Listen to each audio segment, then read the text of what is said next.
Makinig po kayong mabuti dahil ang impormasyong ibabahagi sa inyo ngayon ay may direktang epekto sa inyong kabuhayan bilang isang SSS pensioner. Ang Enero 2026 ay hindi lamang simpleng pagsisimula ng bagong taon, kundi isang mahalagang yugto na may dalang pagbabago, paglilinaw at malaking balita tungkol sa inyong pensyon. Marami ang umaasa sa buwan ng pensyon para sa pagkain, gamot, renta at iba pang kailangan. Kaya napakahalaga na maunawaan ninyo kung ano ang bago, ano ang nagbago, at ano ang dapat ninyong paghandaan pagpasok ng 2026. Sa paglipas ng mga taon, ang SSS pension ay nagsilbing sandigan ng milyon-milyong Pilipino na nagtrabaho at naghulog ng tapat sa sistema. Ngunit kasabay ng pagbabago ng panahon ay ang patuloy ding pag-a-adjust ng mga patakaran at schedule. Sa Enero 2026, inilabas ang pinakabagong update tungkol sa bagong payment schedule at para sa ilan, ito ay maaaring magdulot ng pagkalito kung hindi maipapaliwanag ng maayos. Kaya sa script na ito, layunin nating linawin ang lahat upang walang pensioner ang maiwan sa impormasyon. Unahin natin ang pinakamadalas na tanong ng mga pensioner. Kailan eksaktong matatanggap ang pensyon sa Enero 2026? Batay sa pinakahuling update, ang schedule ng pagbabayad ay mananatiling nakabasi pa rin sa huling numero ng SS number, ngunit may kaunting adjustment dahil sa mga holiday at internal processing ng sistema. Ang Enero ay isang buwan na maraming non-working days, kaya natural lamang na may kaunting pagbabago sa dating inaasahang petsa ng pagpasok ng pera. Mahalaga na tandaan na ang adjustment na ito ay hindi nangangahulugang mawawala o mababawasan ang inyong pensyon, kundi inililipat lamang ang petsa ng crediting.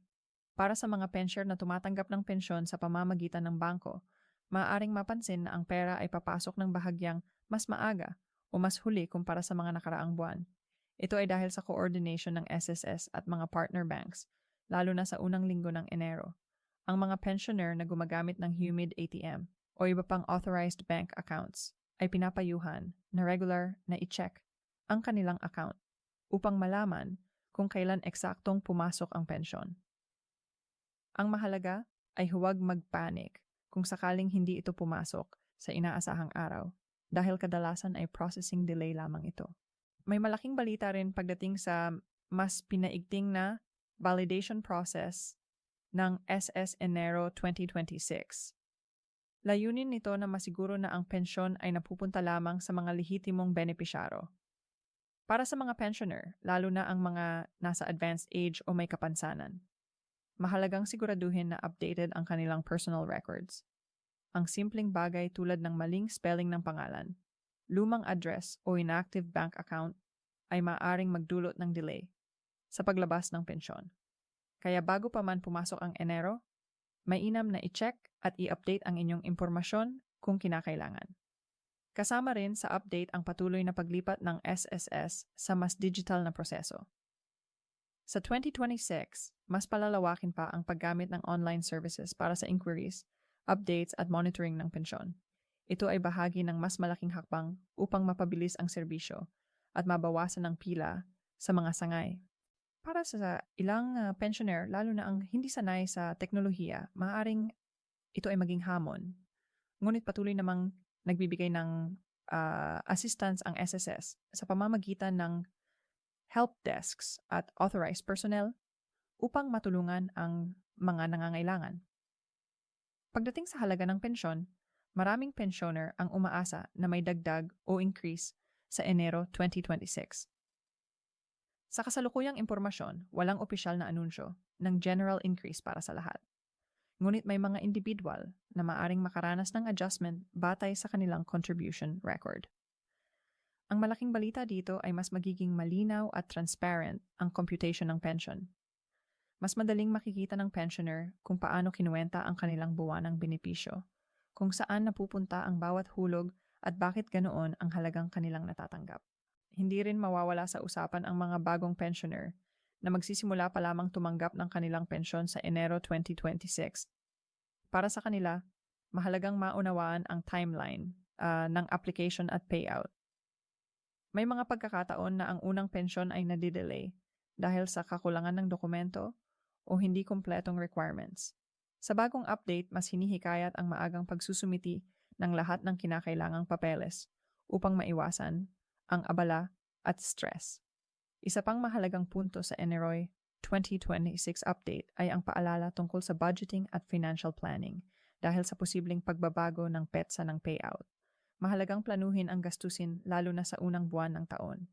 Maraming pensioner ang umaasa sa pensyon para sa bayarin sa bahay, kuryente, tubig at gamot. Ang simpleng paghahanda tulad ng paglalaan ng kaunting emergency fund ay makatutulong upang maiwasan ang problema sakaling may kaunting delay sa pagpasok ng pera. Kasabay ng mga pagbabagong ito ay ang patuloy na babala laban sa mga scam. Habang papalapit ang payout dates, dumarami ang mga manloloko na nagpapanggap bilang empleyado ng SSS.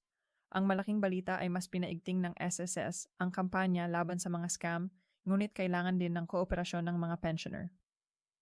Tandaan na hindi kailanman hihingi ang SSS ng inyong password, OTP o kumpletong bank details sa pamamagitan ng tawag, text o social media.